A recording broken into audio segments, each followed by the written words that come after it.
Hi everyone! This is Donna again and welcome back to my channel. For today's video, ang gagawin po natin ay pork barbecue ala Mang Inasal. So, ituturo ko sa inyo or ipapakita ko po sa inyo kung paano ko i-marinate ang aking pork barbecue ala Mang Inasal. So, para sa mga ingredients na kakailanganin natin, una, yung ating pork. Pinaslice ko na po siya sa maliliit at manipis na pieces.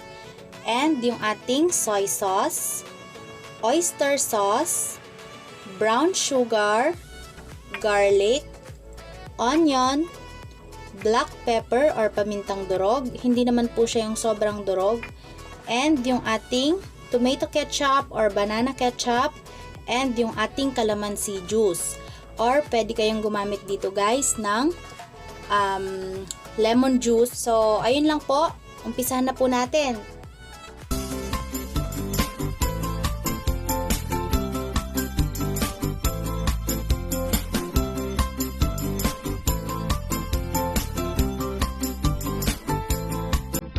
So, ayan. Una po, imimix muna natin lahat ng mga ingredients except sa ating pork. So, uunahin na po natin yung ating soy sauce.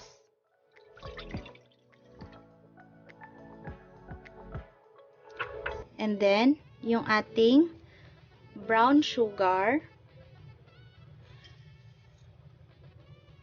Para po pala sa exact measurement, ilalagay ko na lang po sa description box below. Check nyo na lang po doon. So, mimix lang po natin siya. Be sure na mamix natin ng maayos, yung talagang na-dissolve na yung ating brown sugar. Para pag hinalo natin mamaya yung ating pork, madidistribute ng maayos yung lasa ng ating mga nilagay.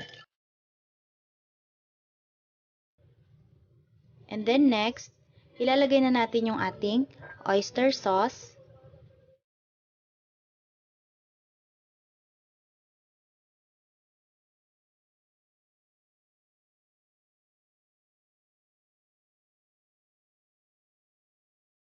And then, after nating mailagay yung ating oyster sauce, isusunod naman natin yung ating calamansi juice.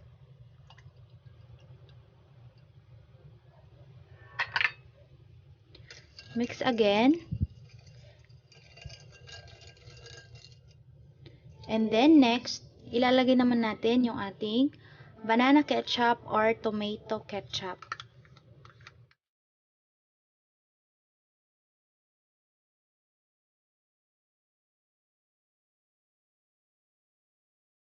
Ayan, so kung sa tingin nyo po na halo nyo na ng mabuti at wala na kayong nararamdaman na sugar sa ilalim, pwede na nating ilagay yung ating black pepper.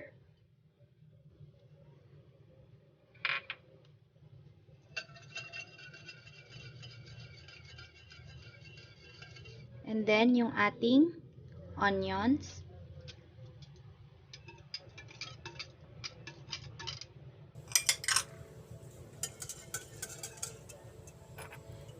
And then yung ating garlic. Pwede rin kayong gumamit dito ng garlic powder kung gusto nyo.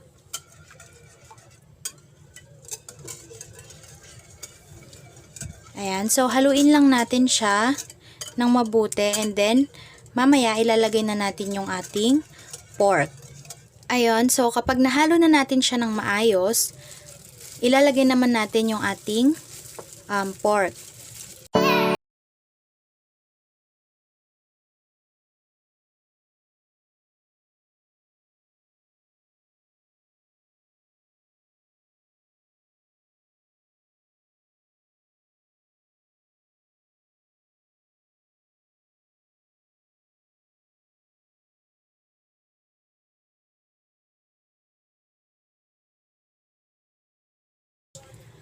And then, after po nating maihalo yung ating pork dun sa ating mixture or sa ating mga pampalasa, i-cover muna natin siya ng aluminum foil or kahit na anong meron kayo dyan na pang cover. Then, after po natin siyang balutin, ilalagay lang natin siya sa ref for a minimum of 3 to 5 hours.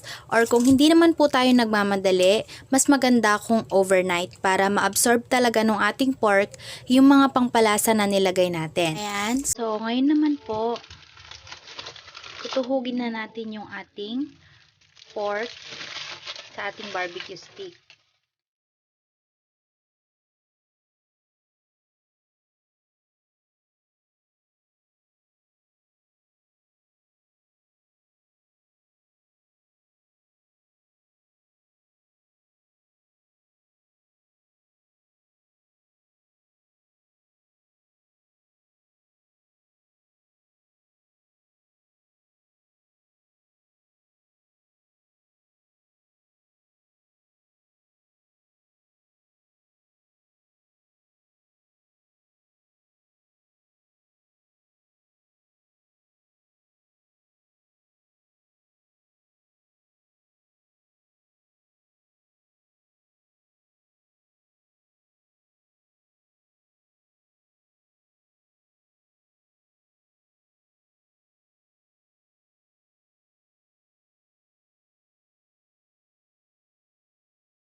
next video. Bye!